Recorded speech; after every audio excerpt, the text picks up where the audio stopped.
성경은 하나님의 말씀이고 그다음에 그리스도에 관한 책, 그리스도께서 말씀하신 책인데 그것이 진리입니다. 근데 요한복음 17장을 보면은 보통 우리가 대제사장으로서 하나님 아버지를 기도하는 그 기도문이라고 보통 얘기합니다. 그게 맞아요. 근데 요한복음 17장이 끝나고 난 다음에 18장에 체포되십니다. 근데 이 마태복음, 마가복음, 누가복음, 특히 누가복음에 보면은 겟세마네 동산에서 땀을 피처럼 흘리면서 땀을 같은 땀을 흘리면서 기도하시다. 그다음에 제자들에게 왜 자냐? 기도하라.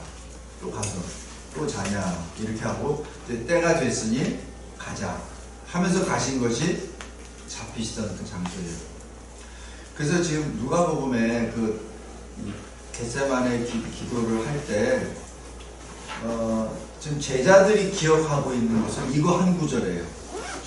이 잔을 피하게 하옵소서. 내 뜻대로 하지 마옵시고 아버지의 뜻대로 하옵소서. 지금 제자들이 기억하는 그거야. 근데 이 요한복음 17장은 그게 아니에요. 지금 이 기도문입니다. 왜 그랬을까? 이 시간대로 보면은 겟세마네 기도한 그것과 지금 이 요한복음 17장과 같아. 그죠? 그럼 이제 제자들은 거기 올라가서 계속 예수님이 기도하시는 것을 보고 계속 퍼질러 자다가 그냥 어떻게 한 구절 한 거 그것만 생각난 거야. 내 뜻대로 하지 마옵소서. 아버지 뜻대로 하옵소서. 그거만. 나머지 것은 다 수면 중에. 그래서 이 요한복음 17장이 기록되지 않았나 하는 생각이 듭니다. 그래서 전에는 그렇게 생각 못했는데 최근에 이 요한복음 17장을 계속 묵상하고 누가복음을 쭉 묵상하면서 제자들이 듣지 못했었던 주님의 기도 내용은 도대체 뭔가? 거기에 이제 이 요한복음 17장이 쭉 나오는데 요한복음 17장 17절 중에 진리로 거룩하게 하옵소서라는 기록이 나옵니다. 요한복음 이 17장에 있는 것은 내가 저들을 이 고통에서 빼내오는 것이 아니라 통과하게 해주세요. 그러니까 우리가 이 세상에 살면서 하나님 앞에 기도하는 그 기도가 나에게 임한 고난을 제거해 주옵소서가 아니라 이 고난을 이기게 하옵소서. 주님의 그 기도 포인트가 그거예요. 우리가 우리 자녀들이 만약에 어떤 위험에 처했다면 빨리 건져내버리죠. 그게 아비에로서의 그 도리라고 생각하는데 주님은 그것이 아니에요. 이기게 하는 거예요. 근데 이길 때 어떻게 이기게는 얘기죠? 거룩입니다. 아까 제가 이사야서 6장에서 말씀하셨듯이 거룩. 그 거룩이 없으면 하나님께 가까이 나아갈 수도 없고 하나님의 일을 감당할 수도 없습니다. 왜냐하면 거룩, 카도시라는 그 단어 자체가 너무 무겁기 때문에 그 거룩이 되지 않은 상태에서는 하나님의 일을 감당할 수 없어요. 그래서 17절에 거룩하게 하옵소서라고 얘기하는 것이 여기서 하나님의 백성들이 하나님의 백성이 되게끔 인도에 나아가는 첫 번째 덕목이 거룩이라는 뜻이요. 그 거룩을 이루기 위해서는 바로 진리로 나아간다는 얘기죠. 그 진리가 하나님의 말씀이라는 것이죠. 디모데전서 4장 5절에 말씀과 기도로 거룩하여지니라 라는 그 말씀입니다. 지금 여기에 요한복음 17장이 계속 나오는데 제자들에게 기도하라는 내용은 없어요. 지금 주님이 보여주시거든요. 하나님께 기도하는 것을 보여주시는 거예요. 그 기도문을 알려주시는 거예요. 그러면은 또 하나 질문은 그럼 사도 요한은 겟세마네 동산에서 주님이 기도하실 때 안 졸았나? 다 잤어요. 이 요한복음은 요한 사도가 대략 한 80세 어간. 그러니까 그때 예수님이 붙잡혔을 때 예수님이 33살이었고 요한 사도는 아마 20대가 되기 전입니다. 그러니까 그냥 자유롭게 대제사장 집에도 들어가고 사도 베드로가 거짓 부인하고 막 했을 때 그 현장에 있었고 막 이유는 미성년자거든요. 아직 20세가 안 됐거든요. 그러니까 대략 80으로 반환해도 60년 목회 사역, 60년 목회 사역한 다음에 기록한 거거든요. 그 기록 내용을 그러면 그때 요한 사도가 그럼 그 겟세마네 동산에서 예수님의 기도를 듣고 기억나서 썼을까? 저는 아니라고 봐요. 그럼 이 기도를 도대체 누가 준 걸까? 주님이십니다. 주님이십니다. 우리 베드로후서 1장 20절에 보면은 모든 예언은 성령의 감동함을 받은 자가, 하나님의 감동함을 받은 자가 하나님으로부터 받아 기록된 것이라고 했어요. 이 요한복음 17장은 하나님이 직접 주신 거예요. 주님이 직접 주신 거예요. 그러니까 그 말씀 하나하나가 진짜 아무리 읽어봐도 전부 다 그냥 하나도 버릴 게 없어. 하나하나가 전부 다 신앙이요 모두가 다 하나하나가. 한번 요한복음 17장 한번 잠깐 보시겠습니다.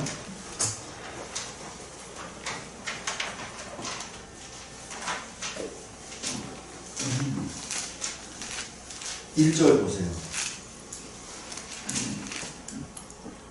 예수께서 이 말씀을 하시고 이 말씀은 담대하라.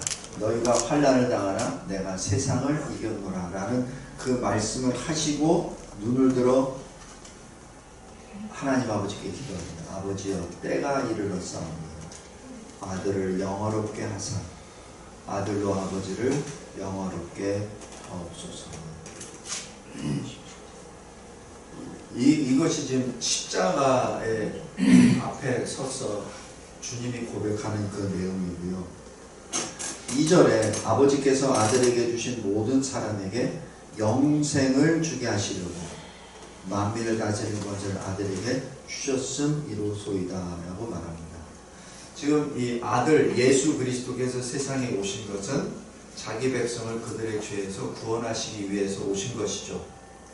마태복음 1장 21절 어떻게 임마누엘로 그들과 함께 동행하심으로. 그런데 이 구원이라고 하는 것을 예수님이 어떻게 해석해 주시냐면 영생이라고 해석해 주십니다. 지금 예수님이 해석을 쭉 해주시는 거예요. 그냥 구원 자체가 그냥 어디 여기 빠져 있으니까 건져내는 게 아니라는 얘기죠. 건져내서 하나님과 함께 원리스 하나가 되게 하는 것이죠. 그것이 영생이라는 얘기입니다. 하나님과 떨어져 나가서 영생할 수 있죠. 그건 지옥이죠. 하나님과 떨어져 나가서 영원히 사는 것은 영벌입니다. 그러나 구원을 받아서 하나님과 같이 사는 영생은 그는 참된 영생이죠.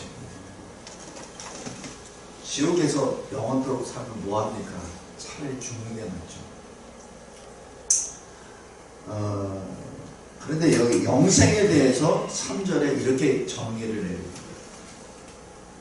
곧 유일하신 참 하나님과 그가 보내신 자 예수 그리스도를 아는 것입니다. 영생이라는 거죠. 그래서 우리 전 시간에 하나님 나라에 대해서 쭉 언급했을 때도 마찬가지. 지금 주님이 오셨습니다. 그 개념을 어떤 지리적인 어떤 육신적인 것을 해석하면은 또 그 이산사설이 되어버립니다. 그게 아니라 바로 영생이 오셨다는 얘기죠. 그 영생이 오셨다는 얘기는 하나님과 그리스도를 아는 것. 여기서 안다는 것이 개념이 보통 히브리어 말로 그 부부관계를 안다라고 표현하지만은 여기서는 연합을 말합니다. 왜 영생이 되죠? 하나님과 그리스도를 알므로 그리스도와 연합됐기 때문에 그 연합 자체가 영생이라는 얘기죠.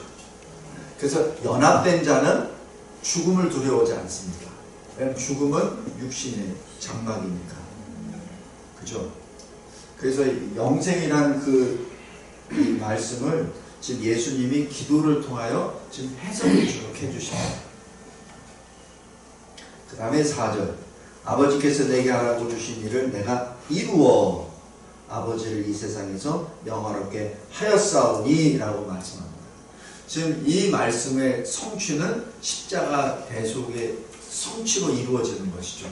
그러나 예수님은 그것을 하셨다라고 선언하십니다. 이것이 주님의 특징입니다. 주님의 말씀의 신실함입니다.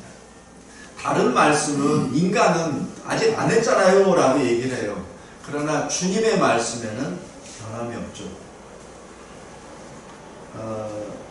제가 전에도 언뜻, 오늘은 처음이니까 말씀을 안 드렸는데, 태초에 하나님이 천지를 창조하시냐는 그 말씀 자체를 잘 보면 태초는 시간이죠. 천지는 공간입니다. 그러니까 하나님이 시간과 공간을 창조하셨어요. 그러니까 하나님은 시간과 공간에 제한을 받지 않은 초월의 하나님이세요. 그러니까 3차원 공간에 있는 사람에게는 과거, 현재, 미래가 있습니다. 그러나 초월의 하나님에게는 모든 것이 현재입니다. 그러니까 이 말씀을 하실 수 있는 거예요. 그냥 예수님이 자기의 어떤 그 의지를 발동해서 이렇게, 그게 아니라 그게 하나님의, 원래 그 하나님의 존재성입니다. 그럴 때 하나님만이 하실 수 있는 말이죠.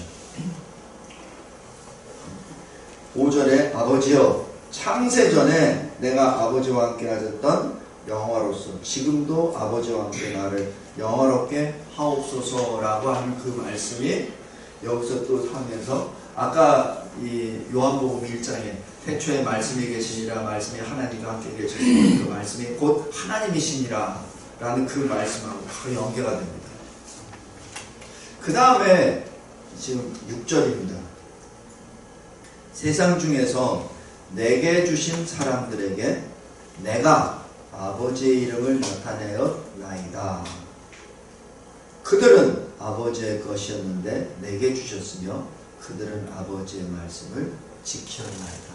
제가 이 6절 말씀을 읽으면서 하나님 앞에 무릎을 꿇을 수밖에 없었습니다. 제자들 중에 예수님 말씀 온전히 지킨 사람이 있었나요? 지금 이 기도하고 난 다음에 베드로는, 그래도 베드로가 끝까지 남아줬죠. 그래도 베드로예요, 베드로. 근데 그 베드로를 3번 부인하잖아요. 근데 예수님이 뭐라고 말씀하세요? 지키었나이다. 지키었나이다. 그래서 요 단어로 주님께 감사드렸습니다. 우리가 연약해서 주님의 말씀을 지키지 못할 때도 많고, 근데 항상 우리들에게 다가오는 것 잘못했습니다.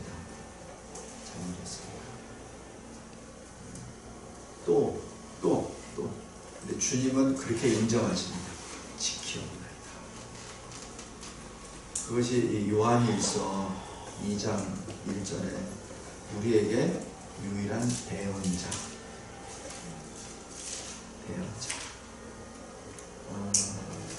파라클레이토스, 나중에 또 나오는데, 파라클레이토스라는 자가 파라가 with입니다.